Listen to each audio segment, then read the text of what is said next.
Om Devi Brahmacharini Namah.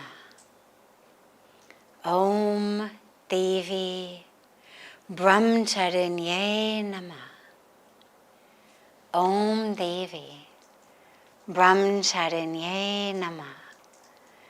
Today, on this second day of Navratri, is the day dedicated to the Mother Goddess in the form of Brahmacharini.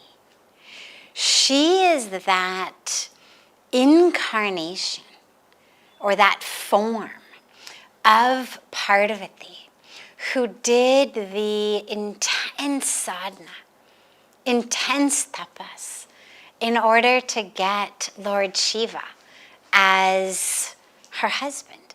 It's said that she meditated and did austerities and all forms of sadhana in the mountains for 5,000 years. So she's that goddess of peace, of love, of purity, who through that intense sadhana got Lord Shiva to marry her and to become her eternal together one. We don't say husband or wife because it's God we're talking about, but got him to be her one. So Brahmacharini she's worshipped as the giver of moksha, that ultimate divine liberation. And that's why we do our sadhana. We meditate, we pray, we do japa, we do yoga, we do seva, we do all of our sadhana, ultimately for the highest goal of liberation, freedom, moksha. And she is seen as the goddess of moksha, the bestower of that. Brahmacharini literally means, whether it's, you say brahmacharya, if it's a man, brahmacharini, if it's the feminine, it's those who are on the path of the divine, on the path of the supreme. So she's that form of the goddess whose embodiment was spent on that path of the divine. And she's the goddess of the swadisthana chakra. Her seat is in the swadisthana chakra. We spoke yesterday about Shailputri being seated in the Muladhara chakra, the root chakra.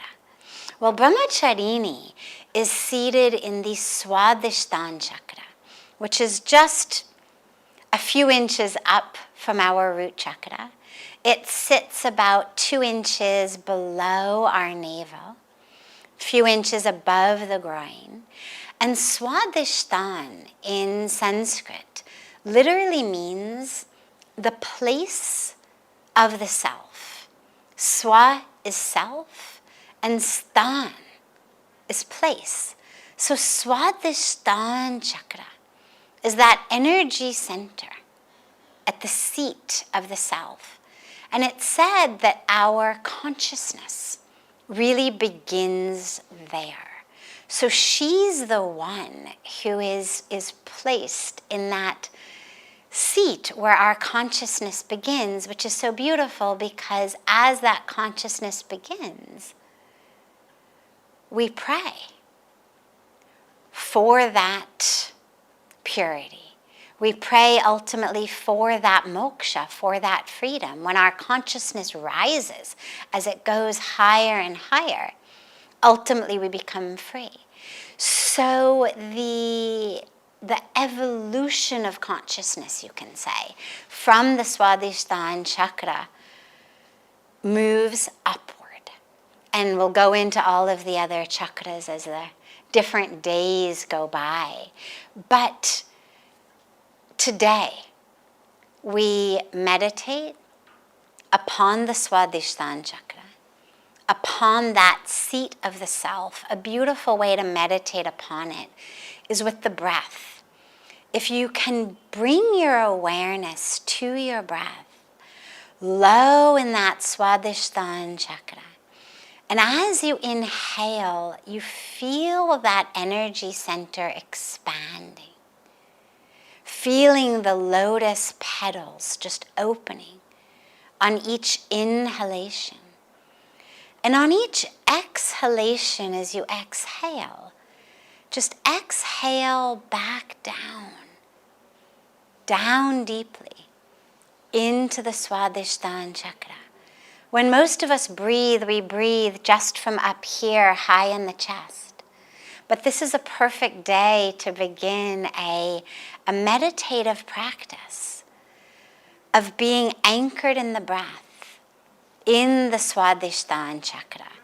And that will give you the opportunity in your meditations, not just today, but every day, of really grounding yourself, anchoring yourself in that seat of the self through the breath. If you're ever feeling stressed, anxious, like you're not yourself, just close your eyes and bring the breath down to the swadhisthana chakra. And you'll find that in just a few breaths, suddenly you are anchored again. The form of the demon, the asura, that form of the ego that Devi Brahmacharini conquered, is known as nishumbha. We had shumbha yesterday, which is I-ness, and today is nishum, which is my-ness. It arises out of I-ness, but it's the sense not just of my individuality and separateness from you, but of this sense of ownership, this idea that things are mine, not yours, mine. And it's that urge and that energy to grab more, to hoard more, to have more. And so it leads us into, obviously, ignorance, into greed. It misdirects us. It leads us into selfishness.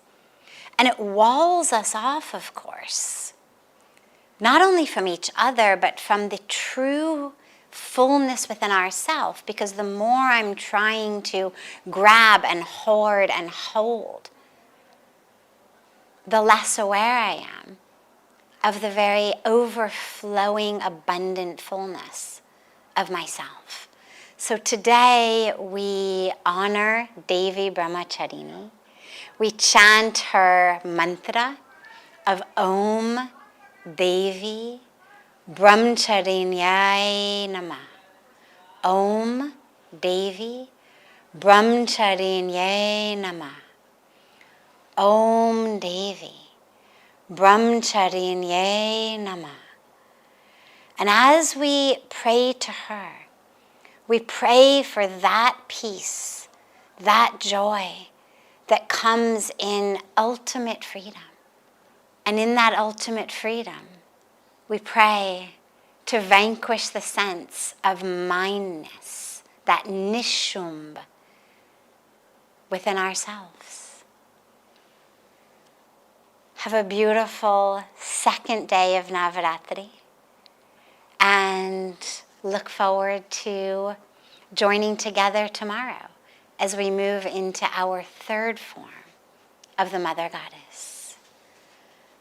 Om Devi Brahmacharinye Namah.